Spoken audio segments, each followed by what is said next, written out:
வெள்ளரிக்காயை வச்சு இது வரைக்கும் நீங்கள் இப்படி செஞ்சுருக்கவே மாட்டீங்க. அந்த அளவுக்கு ரொம்பவே புதுமையான ரெசிபிங்க. ரொம்ப அருமையாகவும் இருக்கும். ரொம்ப ரொம்ப சுலபமாக செஞ்சிடலாங்க. Hi friends, welcome to Chennai food. இந்த ரெசிபியை நான் எப்படி செய்கிறேன் நீங்களே பாருங்கள் வாங்க. இந்த ரெசிபி செய்கிறதுக்காக நான் 1/2 கிலோ வெள்ளரிக்காய் எடுத்திருக்கேங்க. அதாவது 2 வெள்ளரிக்காய் எடுத்திருக்கேன். இதில் ஒரு விஷயம் என்னென்னு பார்த்தீங்கன்னா, இந்த தலைப்பகுதி அதாவது காம்பு பகுதியும் நுனி பகுதியும் வெட்டிட்டு இந்த மாதிரி அப்படியே சுழட்டி எடுத்துருங்க. அதில் இருக்கக்கூடிய கசப்பு எல்லாமே நீங்கிடும். இது ரொம்ப முக்கியமான டிப்ஸ். இதை நீங்கள் ஃபாலோ பண்ணிக்கலாம். நான் வெள்ளரிக்காயை சுத்தமாக கழுவி தொடச்சி தான் எடுத்து வச்சுருக்கேன். இந்த பகுதியும் கட் பண்ணிவிட்டு இதையும் அப்படியே சுழட்டி எடுத்துக்கணும். அதில் கசப்புத்தன்மை இருந்தால் இது மாதிரி எடுக்கும் பொழுது நீங்கிடும். இதே மாதிரி இந்த வெள்ளரிக்காயிலையும் நான் கட் பண்ணி எடுத்துக்கிறேன். 2 வெள்ளரிக்காயிலையுமே பாருங்கள், நான் தலைப்பகுதி அதாவது காம்பு பகுதியும் நுனி பகுதியும் கட் பண்ணிவிட்டு அதில் தேய்ச்சி எடுத்துட்டேன். இதை நாம் வேக விட போகிறோம். ஸ்டவ் ஆன் பண்ணிவிட்டு நான் இட்லி கடாய் வச்சுருக்கேங்க. 2 டம்ளர் அளவுக்கு தண்ணி ஊற்றி வச்சுருக்கேன். உள்ளே நம்ம இட்லி தட்டு வச்சுக்கலாம். வச்சுட்டு இந்த வெள்ளரிக்காயை அப்படியே நம்ம தோலோடு தான் வேக விட போகிறோம். சப்போஸ் தோலில் உங்களுக்கு கசப்புத்தன்மை இருக்கிற மாதிரி தெரிஞ்சுன்னா தோல் சீவிக்கோங்க. நான் தோல் சீவலை. இப்போ மூடி போட்டு விட்டுடலாம். ஹை ஃப்ளேமில் வச்சுட்டு 5 நிமிஷம் வேக விட்டுக்கோங்க. வெள்ளரிக்காயை 5 நிமிஷம் வேக விட்டுட்டு நான் ஸ்டவ் ஆஃப் பண்ணிட்டேங்க. பாருங்கள், வெள்ளரிக்காய் நல்லா வெந்திருக்கு. அதாவது 100% வேகணும்னு அவசியம் கிடையாது. 50% வெந்தாலே போதும். இதை நம்ம பிளேட்டுக்கு மாற்றி வச்சுக்கலாம். சூடு குறையணும். நல்லா சூடு ஆறட்டும். ஸ்டவ் ஆன் பண்ணிவிட்டு ஸ்டவ்வில் நான் அயன் பேன் வச்சுருக்கேங்க. நம்ம வெள்ளரிக்காய் ஆறுறதுக்குள்ளார அதுக்கு ஒரு பொடி ரெடி பண்ணிக்கலாம். 1 டீஸ்பூன் அளவுக்கு கடுகு சேர்த்துக்கோங்க. நம்ம ட்ரையாக தான் வறுக்க போகிறோம். 1 டீஸ்பூன் அளவுக்கு சீரகம் சேர்த்துக்கோங்க. 1 டேபிள் ஸ்பூன் அளவுக்கு தனியா அதாவது கொத்தமல்லி விதை சேர்த்துக்கோங்க. 1/4 டீஸ்பூன் அளவுக்கு வெந்தயம். இது எல்லாத்தையும் நல்லா வாசம் வர அளவுக்கும் லேசாக நிறம் மாற அளவுக்கும் நம்ம வறுத்து விட்டுடலாம். பாருங்கள், இப்போ நல்லா பொரிஞ்சு வருது. உங்களுக்கு பார்க்கும்போதே தெரியும். சீரகம், கடுகு, வெந்தயம் எல்லாமே நல்லா பொரிஞ்சிருச்சு. தனியா லேசாக நிறம் மாறி நல்லா இப்போ வாசம் வந்துகிட்டு இருக்குது. நான் ஸ்டவ் ஆஃப் பண்ணிட்டேன். இப்போது ஆஃப் பண்ணிவிட்டு நல்லா ஒரு 2 பெரட்டி விட்டால் அந்த சூட்லேயே இன்னும் நல்லா பொரிஞ்சிடும். இதை நாம் பிளேட்டுக்கு மாற்றிக்கலாம். இது நல்லா சூடு ஆறணும். ஒரு 5 நிமிஷம் அப்படியே இருக்கட்டும். வறுத்து வச்ச பொருட்கள் எல்லாமே நல்லா சூடு ஆறிடுச்சுங்க. இதை நாம் மிக்ஸி ஜாருக்கு மாற்றிக்கலாம். தண்ணி சேர்க்காம நல்லா ட்ரையாக பவுட்ரு பண்ணி எடுத்துக்கோங்க. இந்த மாதிரி அரைச்சி எடுத்துக்கோங்க. ரொம்ப நைஸாலாம் இருக்காது. லேசாக கொஞ்சம் கொரகொரப்பு இருக்கும். அது பரவாயில்ல. அரைச்ச இந்த பொடியை நம்ம பிளேட்டுக்கு மாற்றிக்கலாம். இதை நம்ம ஓரமாக எடுத்து வச்சிடலாம்.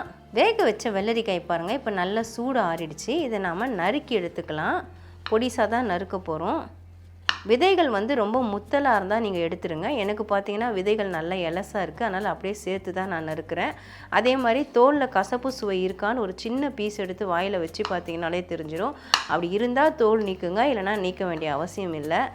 இந்த மாதிரி சின்ன சின்ன துண்டுகளாக நறுக்கி எடுத்துக்கோங்க. இதை நாம் அரைக்க தான் போகிறோம். வெள்ளரிக்காய் எல்லாத்தையுமே கட் பண்ணிட்டேங்க. பாருங்கள் எவ்வளோ சாஃப்டாக இருக்குது வேக வச்சதுனால. நல்லா நம்ம 50% தான் வேக விட்டோம். ஆனால் அதுவே காய் நறுக்கும்போது அவ்வளோ சாஃப்டாக இருக்குது. நீங்கள் கேட்பீங்க எதுக்கு இதை வேக வச்சு செய்யணும், அப்படியே செய்யலாமேன்ட்டு. நம்ம அப்படியே சேர்க்கும் பொழுது இது ரொம்ப குளிர்ச்சியானது. நமக்கு குளிர்ச்சியாக இருக்கிறதுனால சளி தொந்தரவு ஏற்படுறதுக்கு வாய்ப்பு இருக்குது. வேக வச்சு செய்யும் பொழுது நமக்கு அந்த பிரச்சனை வராது. அது மட்டும் இல்லாமல் கெட்டு போகாமலும் இருக்கும். நம்ம நாள் பட கூட வச்சுக்கலாம். கெட்டு போகாமல் இருக்கும். டேஸ்ட்டும் ரொம்பவே நல்லா இருக்கும். அதனால தான் நம்ம வேக வச்சு செய்கிறோம். இதை நான் மிக்ஸி ஜாருக்கு மாற்றிக்கிறேன். நறுக்கின வெள்ளரிக்காய் மொத்தத்தையும் நான் ஜாரில் மாற்றிட்டேங்க. நம்ம தண்ணி சேர்க்க வேண்டிய அவசியம் கிடையாது. ஏன்னா இதுவே தண்ணி காய் தான். அப்படியே நல்லா நைஸாக அரைக்கலாம். ஆனால் ரொம்ப நைஸாகவும் அரைச்சிடாதீங்க. கொஞ்சம் கொரகொரப்பு இருக்கிற மாதிரி அரைச்சிக்கோங்க. வெள்ளரிக்காய் பாருங்கள், நான் தண்ணி எதுவும் சேர்க்கலை. அதில் இருக்கக்கூடிய ஈரப்பதம் தான். இந்த அளவுக்கு அரைச்சிக்கோங்க. அதாவது ரொம்ப நைஸாக அரைக்காமல் இந்த மாதிரி கொஞ்சம் திப்பி திப்பியாக கொரகொரப்பாக இருக்கிற மாதிரி அரைச்சி எடுத்துக்கோங்க.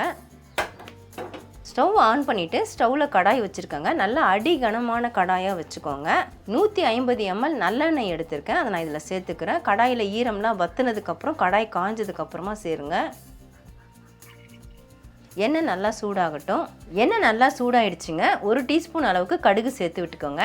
கூடவே பெருங்காயத்தூள் சேர்த்துக்கலாம். ஒரு 1/2 டீஸ்பூன் போல் சேர்த்துக்கோங்க. கடுகு பொரியட்டும்.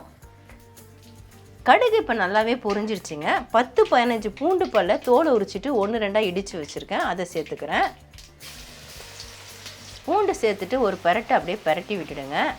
அந்த சூடான எண்ணெயிலேயே அது பொரிஞ்சிடும். ஒரு கைப்பிடி அளவுக்கு கருவேப்பிலை சுத்தமாக அலசி வச்சுருக்கேன், அதையும் இதில் சேர்த்துக்கிறேன். கருவேப்பிலை சேர்க்கும்போது கொஞ்சம் எட்ட நின்று சேர்த்துக்கோங்க. பூண்டு கருவேப்பிலை ஓரளவுக்கு நல்லா வதங்கி வரட்டும், அதாவது நல்லா பொரிஞ்சு வரட்டும்.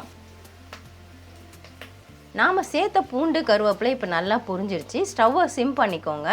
அரைச்ச இந்த வெள்ளரிக்காய் அதை இதில் சேர்த்துக்கலாம்.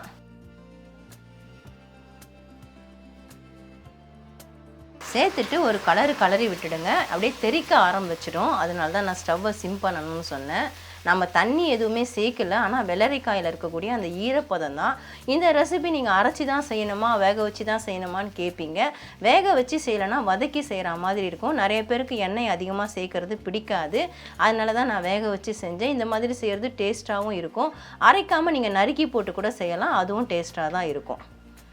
இந்த தண்ணி நல்லா வற்றி நல்லா ஒன்று சேர்ந்து வரணும். மீடியம் ஃப்ளேமில் வச்சுட்டு நல்லா கலந்து விட்டுட்டே இருங்க. ஒரு 5 நிமிஷமாக நான் கலந்து விட்டுட்டுருக்குறேங்க. பாருங்கள் எண்ணெய் நல்லா தெளிஞ்சு வந்துட்டுருக்குது. நம்ம சேர்க்கும் பொழுது தண்ணியாக இருந்தது, இப்போ பாருங்கள் நல்லா கெட்டி ஆகிட்டு வருது. இப்போ நம்ம இதுக்கு தேவையான மசாலா எல்லாத்தையுமே நம்ம சேர்த்து விட்டுடலாம். ஸ்டவ்வு லோ மீடியம் ஃப்ளேம்லேயே வச்சுக்கோங்க. ரொம்ப ஹை ஃப்ளேமில் வச்சிங்கன்னா கொதன்னு வெளியே தெறிக்க ஆரம்பிச்சிடும். 1/4 டீஸ்பூன் அளவுக்கு மஞ்சள் பொடி சேர்க்குறேன். இந்த ரெசிபிக்கு கண்டிப்பாக மஞ்சள் பொடி சேருங்க. 2 டேபிள் ஸ்பூன் அளவுக்கு தனி மிளகாய் தூள் சேர்க்குறேன். உங்கள் காரத்தை பொறுத்து நீங்கள் சேர்த்துக்கலாம். 2 டீஸ்பூன் அளவுக்கு உப்பு சேர்க்குறேன், அதாவது தூள் உப்பு சேர்க்குறேன். கூடவே நம்ம வறுத்து அரைச்சி வச்ச இந்த பொடி அதையும் சேர்த்துடலாம். சேர்த்துட்டு நல்லா கலந்து விட்டுக்கோங்க. நல்லா கலந்ததுக்கு அப்புறமா ஒரு 5 நிமிஷம் கழித்து நீங்கள் உப்பு காரமெல்லாம் செக் பண்ணிக்கலாம். ஸ்டவ்வு லோ ஃப்ளேம்லேயே வச்சுக்கோங்க. அவ்வளோதாங்க, நல்லா மிக்ஸ் ஆகிடுச்சு. இன்னும் கொஞ்சம் ஒன்று சேர்ந்து வரணும். அப்பப்போ கொஞ்சம் கலந்து விட்டுட்டே இருங்க.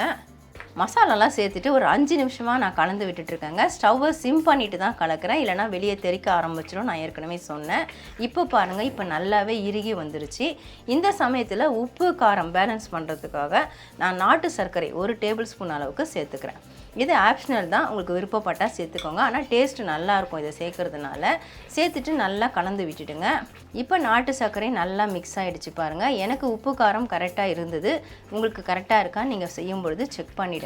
இப்போ கடைசியாக இதில் புளிப்பு சுவை சேர்க்கறதுக்காக நான் எலுமிச்சம்பழம் சாறு சேர்க்குறேங்க. 3 எலுமிச்சம்பழத்தை பிழிஞ்சு வடிகட்டி எடுத்து வச்சுருக்கேன், அதை நான் இதில் சேர்த்துக்கிறேன். உங்களுக்கு எலுமிச்சம்பழம் சாறு வேண்டாம்னா வினிகர் கூட சேர்த்துக்கலாம். இப்போ எலுமிச்சம்பழம் சாறு சேர்த்துட்டு ஹையில் வச்சு ஒரு கலரிட்டு ஸ்டவ்வை ஆஃப் பண்ணிவிடுங்க. நான் ஸ்டவ்வை ஆஃப் பண்ணிட்டேங்க. அந்த கடாய் சூட்டில் தான் அது கொதன்னு கொதிச்சிட்ருக்குது. அவ்வளவுதாங்க, அருமையான வெள்ளரிக்காய் தொக்கு தயாராகிடுச்சு. இது நீங்கள் இட்லி, தோசை, சப்பாத்தி, பூரி இதுக்கெல்லாம் சைடிஷாக வச்சு சாப்பிட்லாம். அது மட்டும் இல்லாமல் சாதத்தில் கூட போட்டு சாப்பிட்லாங்க. அருமையாக இருக்கும். வெள்ளரிக்காயை வச்சு இது வரைக்கும் செய்யலைன்னா கண்டிப்பாக நீங்கள் ட்ரை பண்ணி பார்க்கலாம். நல்லா சூடு ஆறட்டும். ஆறினதுக்கப்புறமா நான் பாட்டிலில் ஃபில் பண்ணிவிட்டு காட்டுறேன்.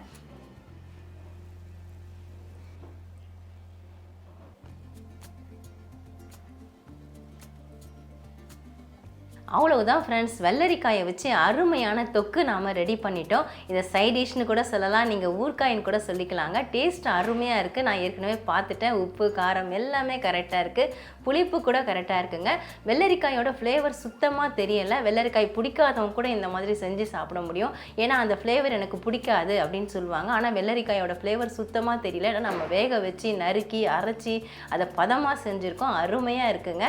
இப்போ டேஸ்ட் எப்படி இருக்குன்னு பார்க்கலாம்.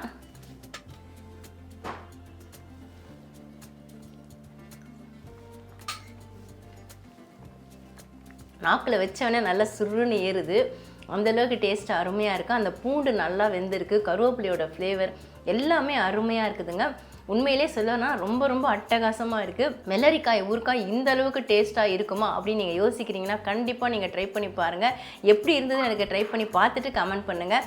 மறக்காமல் நம்ம சேனலை சப்ஸ்கிரைப் பண்ணிக்கோங்க, லைக் அண்ட் ஷேர் பண்ணுங்கள். இதோட இந்த வீடியோவை நான் முடிச்சுக்கிறேன். மறுபடியும் இன்னொரு வீடியோவில் உங்களை சந்திக்கிறேன். By guys. Bye bye.